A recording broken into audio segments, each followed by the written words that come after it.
do you really think that the next month is going to be anything except amazing for Bitcoin? No, it will be. Let's talk really quickly about something. XRP just hit $3.03 over the last few hours, ever since the consumer price index data came out. We saw a hike from about 2.5 to 2.9. Pretty big increase, which leads a lot of people to want to invest in assets that have a limited supply.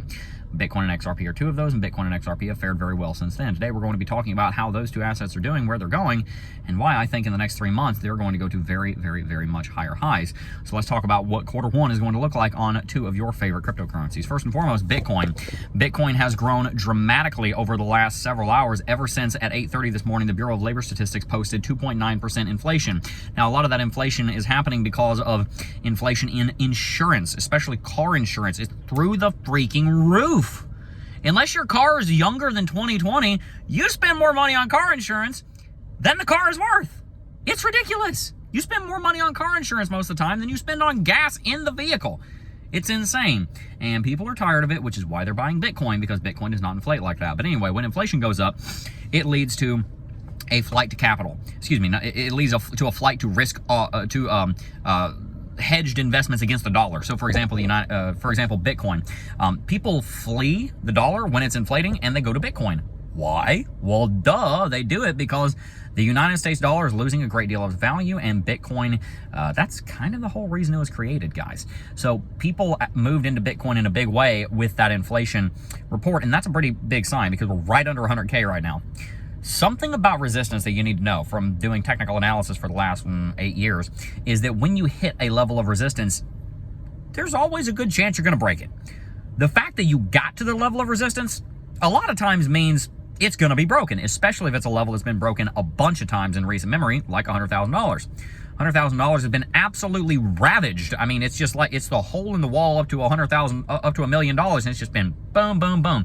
Everybody's run through it a bunch of times, and so 100K is not a very strong resistance level at all. It's kind of a laughing stock at this point.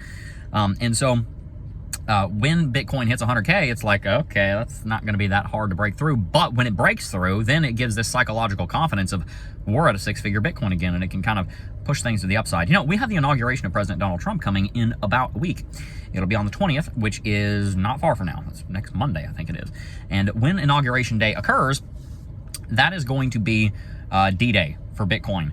If we have so much as a single executive order on day one of anything, doesn't have to be the strategic Bitcoin reserve, anything, you're going to see a moonshot on Bitcoin. Could we not see the strategic Bitcoin reserve in the first week because Trump wants to send it through Congress instead of through the executive order so that it gets established more properly? Yes. He could totally do that, and that could lead to a short-term drop on Bitcoin. Is it shaping up to seem like that's what's going to happen? No.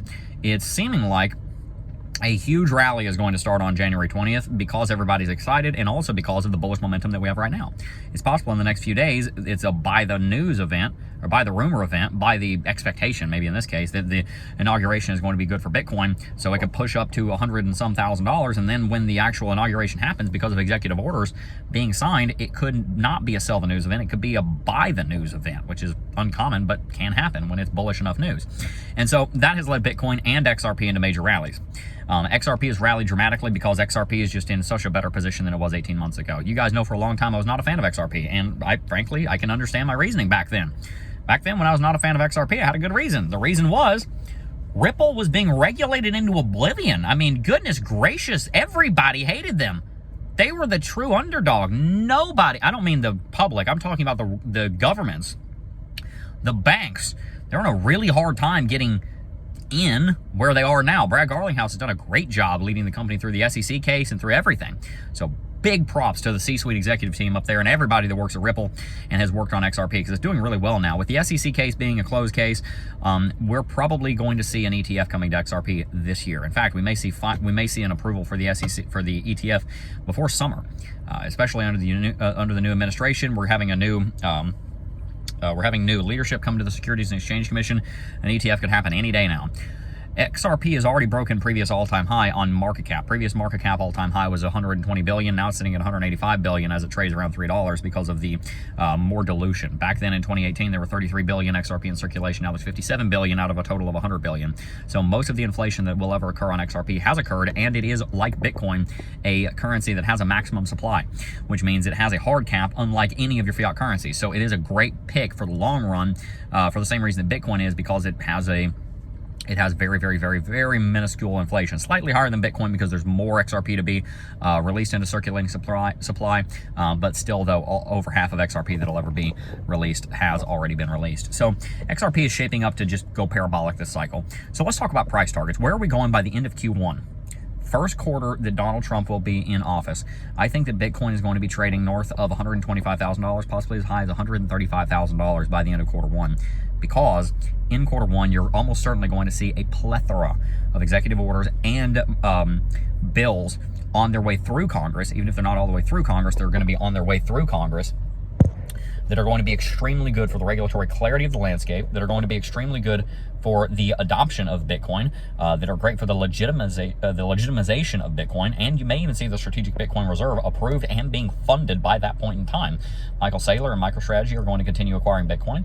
You see the acquisition of Bitcoin just accelerating over on the exchange-traded funds. You may also see an XRP ETF, which would further legitimize Bitcoin as the leader of the space, because its brothers and sisters are getting ETFs also. That just brings even more legitimacy to Bitcoin because it's top dog. And so you just see this cascading event that leads to what some are calling the 2025 golden bull run. And I tend to agree. I think that's what's going to happen. So I think by the end of Q1, we're going to be looking at $125,000 to $135,000 Bitcoin. It's about a 33% increase from where we are right now. By the end of the year, I think we're looking at north of $200,000 per Bitcoin, potentially as high as $250,000 this cycle. As far as XRP is concerned, though, you're probably going to see even bigger returns. By the end of this quarter, I think you'll be seeing XRP trading at about $4.90. That's the end of this quarter. $4.90, and the reason for that is we have the Fibonacci extension there. If you draw a Fibonacci extension, as we talked about in our most recent Climate of Crypto episode, the 1.5 region is sitting at $5. You retrace that a little bit, $4.90, that's probably where it would stop out at. I think it would be a little bit difficult to get through $5, but it will eventually happen. And then after that, sky's the limit, going to $8.50. After $8.50, it's $10. After $10, it's $15, guys, and those are realistic price targets. XRP is shaping up to be a better performing asset this cycle than Ethereum, so there is a very real possibility that XRP could flip in Ethereum, because Ethereum is just kind of same old, same old. XRP, on the other hand, a lot has changed in the last 2 years. So there's a great likelihood that it could flip in Ethereum now that it's already a flip in Tether and rally back into its previous number 3 position. So XRP, cryptocurrency, I'm very, very excited about this cycle of cryptocurrency. We will be adding more of to our position. Very excited to be part of the hashtag XRP army, right? And definitely going to continue stacking XRP. We've been holding XRP for a very long time. Even when I was skeptical of it, I bought it as a hedge just in case I was wrong, which I'm very glad about, because we've got some positions under 40 cents that I'm happy about. But at the end of the day, that's where I think they're going to go. And so I have one final question for you, and that is, are you prepared for this? Are you doing what is necessary to succeed in this coming year? We're only a few days into the year, so if you're not already on board and doing what needs to be done, then there is time to shape up, but you need to be investing in something you believe in. You need to be getting out of debt. You need a budget. You need to be in control of your finances. You need to be being generous. And you need to remember that it's God's money, not yours, so listen to him, because if you do, you'll be blessed. So I highly encourage all of you, continue watching the videos that we're putting out here. Sign up for the Financial Sovereignty Academy, which is having a new video coming out tomorrow. Week 4 of the FinSov Way is coming out. Week 3 came out last year. Last week. Every Thursday, we're uploading a video to the Financial Sovereignty Academy. So if you want to learn more about how to manage and grow your wealth, we're planning on putting at least another 35 videos in FinSov Academy this year. So make sure to sign up today, because tomorrow the price will be increasing from $99 a year to $103 a year. We have a mandatory minimum 3% increase on the price that we put in place every single year to keep up with inflation. Some years we increase it even more than others. So make sure to sign up for the Financial Sovereignty Academy today to lock in $99 a year for life. Otherwise, if you sign up tomorrow, it'll be $103. So make sure to sign up, learn how to succeed with money, and stay tuned, because we have a lot of extra awesome content coming to the Financial Sovereignty Academy very soon. If you enjoyed today's video, hit that like button, subscribe to the channel. Also, check out the Blowfin trading competition. There's a $200,000 prize pool over there. If you sign up for Blowfin with the link down below, You can get access to a $200,000 prize pool based on your trading volume. Hope you enjoyed today's video. Stay tuned. More content's on its way. Peace.